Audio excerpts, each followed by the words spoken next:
3.10 Para onde foram os indígenas da aldeia?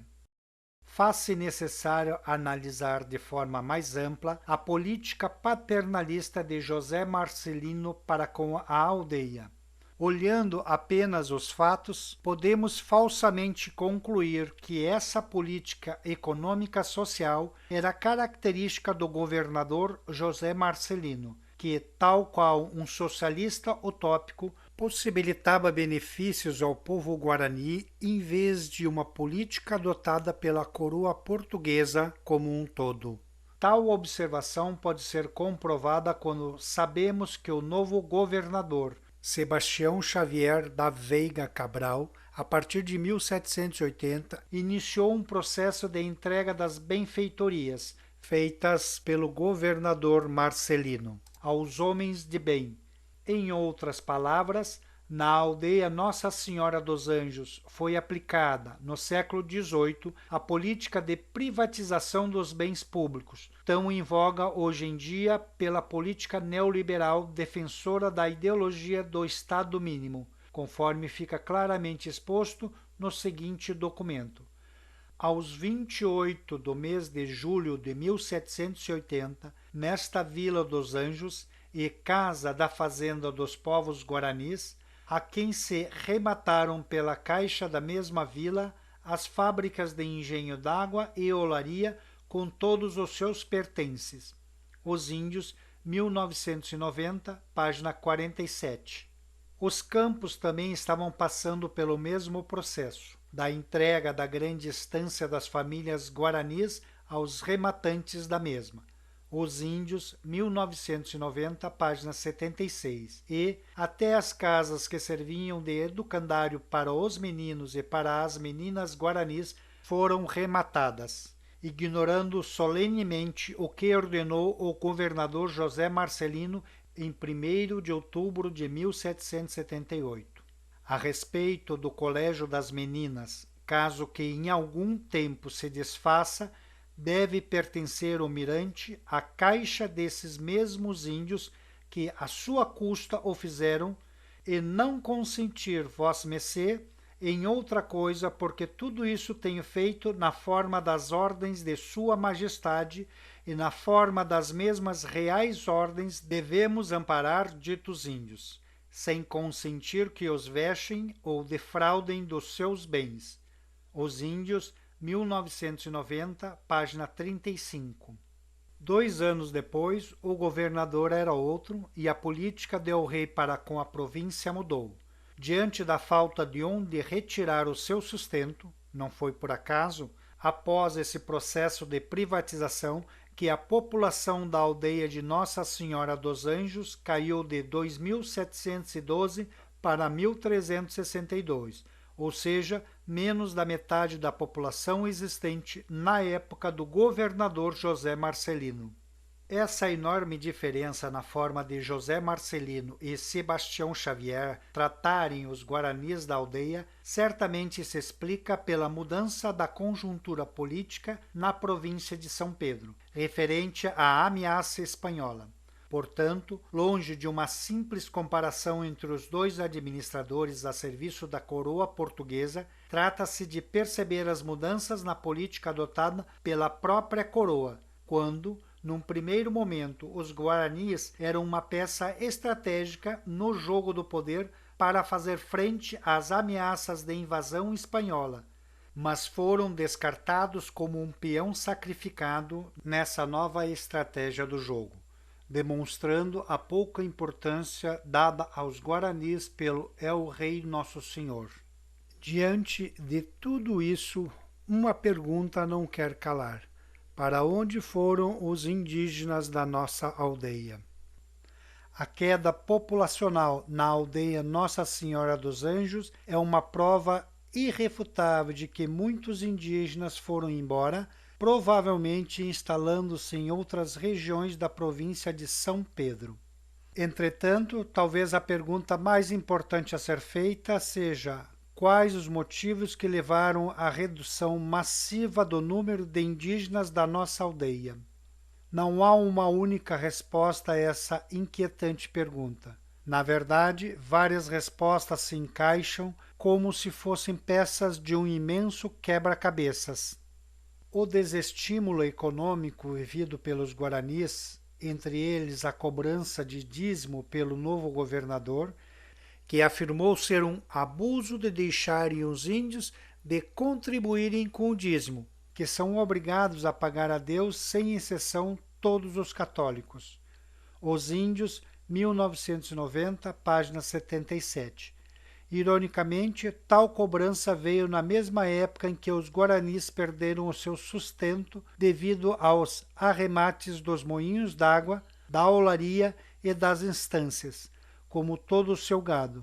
Tanto é que a freguesia de Nossa Senhora dos Anjos é uma diminuta em território e número de fregueses de todas a desta comarca, tendo sido criada para estabelecimento de 3.000 índios que vieram da fronteira do Rio Pardo.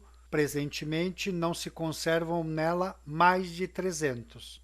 No ano de 1808, se lhes tirou pela criação da Junta da Real Fazenda a administração a que estavam sujeitos desde a criação da freguesia, ficando livres para irem viver aonde melhor lhes conviesse. AAPA 1814, citado por Neis, 1987, página 78. Chama a atenção o conceito de livre.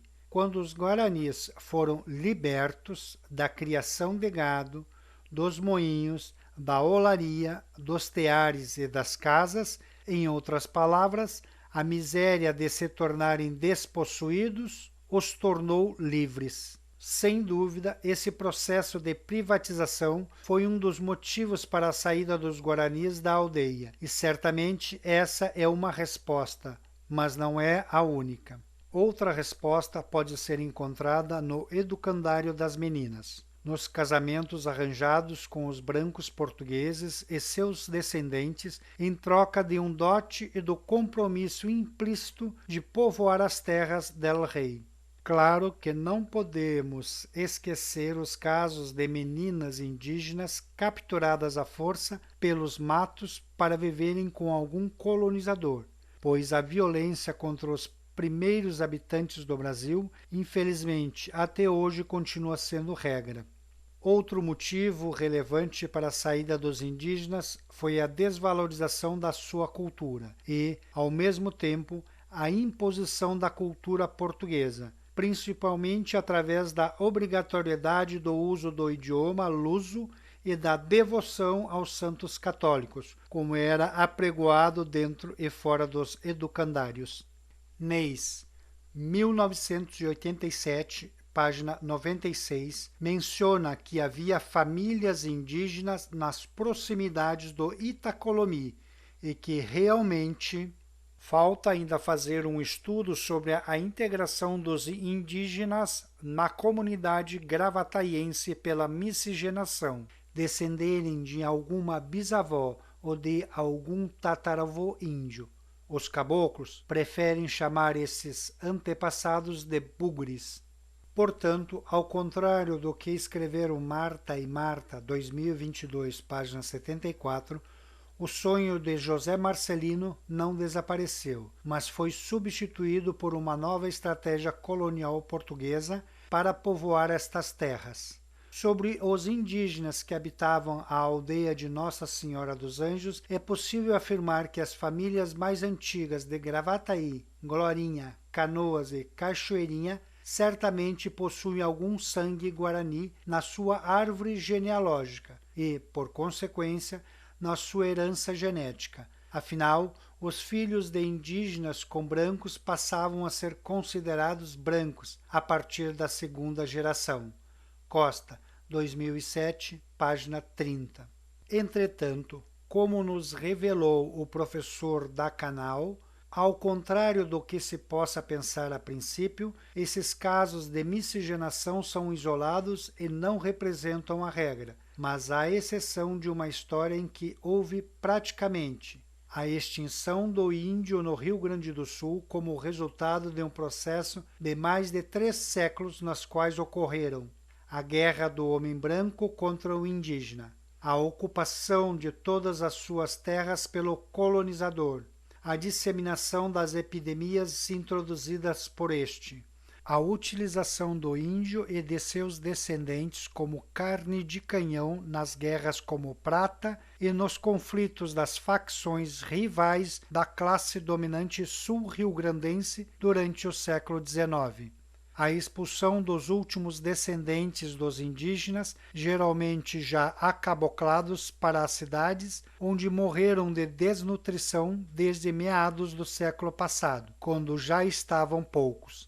Da Canal, 1980, página 31. O extermínio era tão grande e premeditado que há relatos de fardas contaminadas com varíola entregue aos indígenas, demonstrando que, assim como os da nossa aldeia praticamente sumiram, o mesmo processo ocorreu por meios também cruéis no restante da província. Cemitérios em Gravataí. Uma das manifestações culturais mais antigas da humanidade é o sepultamento e os seus rituais fúnebres presentes em várias culturas. Em Gravataí, o primeiro cemitério foi criado em 1777, localizado ao lado esquerdo da igreja matriz. Ele existiu até 1855, quando os restos mortais dos seus ocupantes foram removidos para o cemitério municipal. No entanto, até hoje podem ser encontrados os vestígios do muro do primeiro cemitério no estacionamento atrás da antiga casa paroquial. Uma curiosidade: crianças com idade inferior a 7 anos eram enterradas em uma área separada dentro do Campo Santo, chamada de Cemitério dos Anjos.